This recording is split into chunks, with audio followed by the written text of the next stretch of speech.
বর্তমান ইউনূস সরকার ইন্ডিয়ার জন্য ভারী এক পাহাড়, জগদ্দল পাথর। ইন্ডিয়া সরকার ইউনূস সরকারকে সহ্যই করতে পারে না, কারণ সে মুক্ত এক জিন্দেগি বসবাস করতেছে, বাংলাদেশের মানুষকে মুক্তি দিতে চায়। আমাদের উপরে যে শৃঙ্খলাবদ্ধ ছিল, আমরা যে জিনজির আবদ্ধ ছিলাম, ভারতের পরানো জিনজির থেকে আমাদেরকে মুক্ত করতে চায়। এর জন্য ভারত সহ্য করতে পারে না ইউনূস সরকারকে। এর জন্য দেখবেন ইন্ডিয়া যা চায়, ইন্ডিয়ার দালালরা রাও বাংলাদেশে সেইটাই বাস্তবায়ন করতে চায়। আমরা গুঞ্জন শুনেছি ইউনূস সরকার পদত্যাগ করবেন। আমি ইউনূস সরকারকে বলবো, ওই চেয়ারে আপনি নিজে ইচ্ছা করে বসান নাই, ওখানে জনগণ আপনি বসিয়েছে। ওখান থেকে পদত্যাগ করার এখতিয়ার আপনার নিজের নাই। ওখানে যারা বসিয়েছে তাদের অনুমতি ব্যতীত, তাদের আশা এবং আকাঙ্ক্ষার প্রতিফলন ঘটানো ব্যতীত আপনি ইচ্ছা করলে সেখান থেকে চলে যাবেন, এটা শান এবং মানের সাথে সামঞ্জস্য হয় না। এটা আপনার শান এবং মানের খেলা। জনগণ তারা মুক্তি পাওয়ার জন্য, স্বাধীনতা অর্জন করার জন্য, শান্তি পাওয়ার জন্য, নিরপেক্ষ নির্বাচন উপহার দেওয়ার জন্য, বৈষম্য দূর করার জন্য, গ্রহণযোগ্য নির্বাচনের জন্য আপনাকে ওখানে বসিয়েছে। মানুষ সংস্কার চায়, সংস্কার করাবার জন্য আপনাকে বসিয়েছে।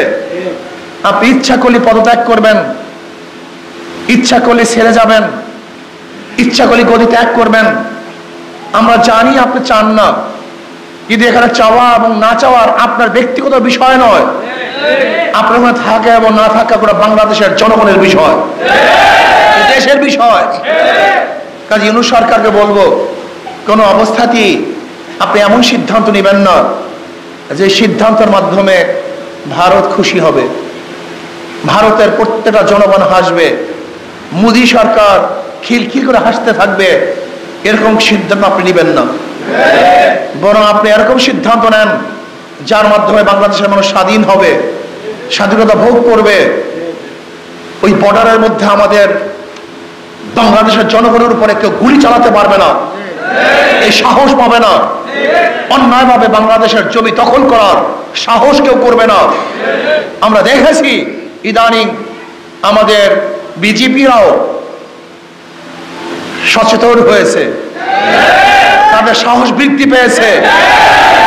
সেই দৃশ্য আজও আমরা দেখছি।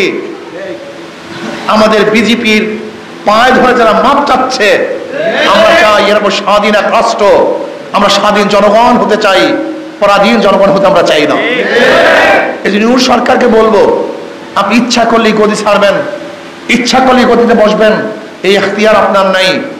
জনগণ আপনাকে বসিয়েছে, জনগণের যখন ইচ্ছা হবে তখন ওখান থেকে আপনি নামতে পারবেন, আর জনগণের ইচ্ছার বাহিরে আপনি ওখান থেকে নামতে পারবেন না। ইসলামী আন্দোলন বাংলাদেশ কি চায়? মানুষকে মুক্তি দিতে চায়, শান্তি দিতে চায়, বৈষম্য দূর করতে চায়। সাম্প্রদায়িক দাঙ্গা থাকবে না, সাম্প্রদায়িক সম্প্রীতি ভিত্তিতে দেশকে পরিচালনা করতে চায়, জুলুম মুক্ত, চাঁদা মুক্ত এক দেশ করতে চায়। আর ইসলামী আন্দোলন বাংলাদেশ বিশ্বাস করে মাদার গাছ লাগিয়ে আমের আশা করা যায় না, তেঁতুল গাছের মাধ্যমে মিষ্টি ফলের আশা করা যায় না, চোরের মাধ্যমে চুরি বন্ধ হবে না, দুর্নীতির মাধ্যমে দুর্নীতি বন্ধ হতে পারে। যারা চাঁদাবাজি করে এরা ক্ষমতায় গেলে চাঁদা বন্ধ হবে না, যারা জুলুম করে এরা ক্ষমতায় গেলে জুলুম বন্ধ হবে না। যারা চোর ডাকাত, এই চোর ডাকাতরা ক্ষমতায় গেলে চুরি ডাকাতি বন্ধ হবে না। আপনারা কি চান?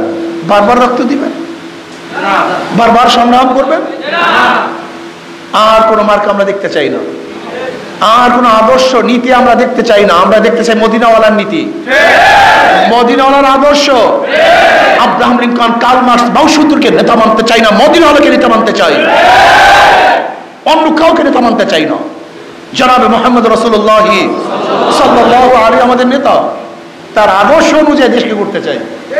আর বিশ্বাস করি জনাবে মুহাম্মদ রাসূলুল্লাহ সাল্লাল্লাহু আলাইহি ওয়াসাল্লাম আদর্শকে বাস্তবায়ন করতে পারি, তাহলে প্রত্যেকটা মানুষ শান্তি পাবে, মুক্তি পাবে। আমার মা বোনেরা ন্যায্য অধিকার ভোগ করতে পারবে। শ্রমিক, ঋষি, কামার, মজদুর, জেলে, তাঁতি সবার মর্যাদা বৃদ্ধি পাবে এবং অধিকারের জন্য শ্রমিকদেরকে আর রাস্তা নামতে হবে না, বরং সরকার তাদের অধিকার তার দায়িত্বে প্রতিষ্ঠিত করবে। এই জন্য আসুন, বিভিন্ন আদর্শ দেখেছেন, ডেমোক্রেসি দেখেছেন, সোশ্যালিজম দেখেছেন, ক্যাপিটালিজম দেখেছেন, কমিউনিজম দেখেছেন, সেকুলারিজম দেখেছেন, সব ইসলাম বাদ, এবার ইসলাম ইসলামটা দেখতে চাই। বহু নেতা দেখেছেন, সমস্ত নেতাবাদ, এবার মদিনাওয়ালার চেহারার সাথে যার চেহারা মিলে, মদিনাওয়ালার আদর্শের সাথে যার আদর্শ মিলে, এরকম নেতা আমরা দেখতে চাই, অন্য সব নেতাবাদ। আর আমি বারবার একটা কথা বলি, আমাদের মার্কার মধ্যে ধোঁকাবাজি। যেমন আমরা যারা নৌকা নিয়ে নির্বাচন করি, নৌকা কারা চালায়? গরিবরা, মনে করে গরিবের প্রতীক, কিন্তু যারা নৌকা নিয়ে নির্বাচন করে তারা নৌকা চালাতে পারে না। ধান কাটা, ধানের শীষ গরিবদের প্রতীক, কিন্তু যারা ধান নিয়ে নির্বাচন করে তারা ধান কাটতে।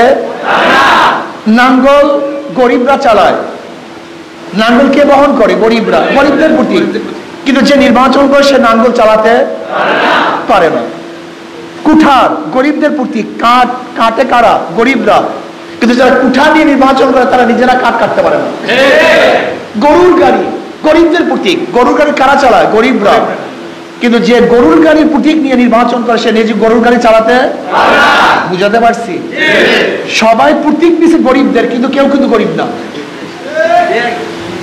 প্রত্যেকে প্রতীক নিছে গরিবদের, কিন্তু কেউ সেই গরিবের প্রতীক নিচে চালাতে পারে না। তার মানে তাদের প্রতীকের সাথে ধোঁকাবাজি আছে। কিন্তু ইসলামী আন্দোলনের প্রতীক হলো হাত পাখা। এটি এমন এক প্রতীক যে নির্বাচন করে সেও চালাতে পারে, যারা করে তারাও চালাতে পারে। এটা পুরুষরাও চালাতে পারে, মেয়েরাও চালাতে পারে। সব মার্কা ফেল করে, কিন্তু হাত পাখা ফেল করে না। হাত পাখা শান্তির প্রতীক। কেউ কোনো মার্কা নিয়ে ঘুমায় না, বিছানে রাখে না, নাঙ্গল নিয়ে কেউ ঘুমায় না, ধানের শেষ দিয়ে কেউ ঘুমায় না, নৌকা হাত পাখা এমন এক প্রতীক, সেটা বুকের মধ্যে কলিজার মধ্যে নিয়ে এসে ঘুমায়।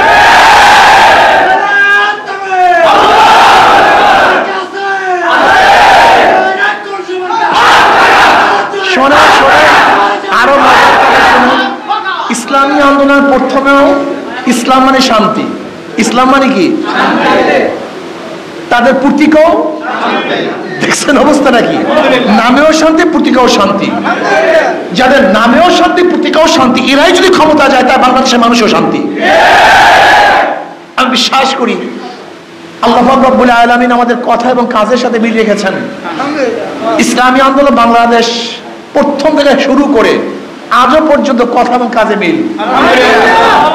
গতকালকে এক কথা, পরের দিন আর এক কথা।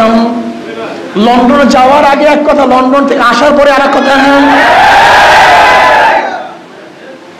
বুয়ার কাছে গেলে এক কথা, বুয়ার থেকে বের হইলে ভিন্ন কথা। হ্যাঁ, ইসলামী আন্দোলন বাংলাদেশ রুমেও যা বলে মাঠেও তাই বলে, গোপনেও যা বলে প্রকাশ্যে একই কথা বলে। এর ইসলামী আন্দোলন কোনো গোপন কোনো কথাই নেই।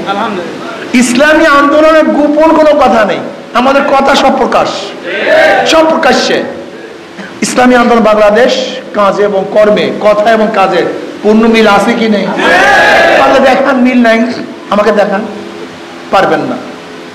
সব দলের মধ্যে হাজারো বিমিল পাবেন। ইসলামী আন্দোলন বাংলাদেশ যা বলে তাই করে। ভুল করলে, অন্যায় করলে মাপ চায় ওপেনে, সবার কাছে মাপ চায়, আল্লাহর কাছে মাপ চায়। আবার যদি তারা ঠিক কাজ করে, গোটা দুনিয়ার মানুষ তাকে গিবা শিকায়ত করলেও তাদের কিছু আসে যায় না, তোয়াক্কাই করে না। ইসলামী আন্দোলনের প্রতি এমন কোনো গিবাদ নাই, শিকায়ত নাই, অভিযোগ নাই যা করা হয় নাই, এগুলো থামাতে। এটা সুন্নাত। কিভাবে সুন্নাত? নবী আলাইহিস সালাতু ওয়াস সালামের উপর এমন কোন অপবাদ নাই যে অপবাদ দেওয়া হয়নি। কিন্তু নবী আলাইহিস সালাতু ওয়াস সালাম মিশন কি থেমে গেছে না বাড়তেছিল? ঠিক ইসলামী আন্দোলনের উপর যত বেশি বিপদ আসবে, যত বেশি দুর্নাম আসবে, ইনশাআল্লাহ থেমে থাকবে না, বরং বাড়তেই থাকবে। কাজে আল্লাহ আমাদের সবাইকে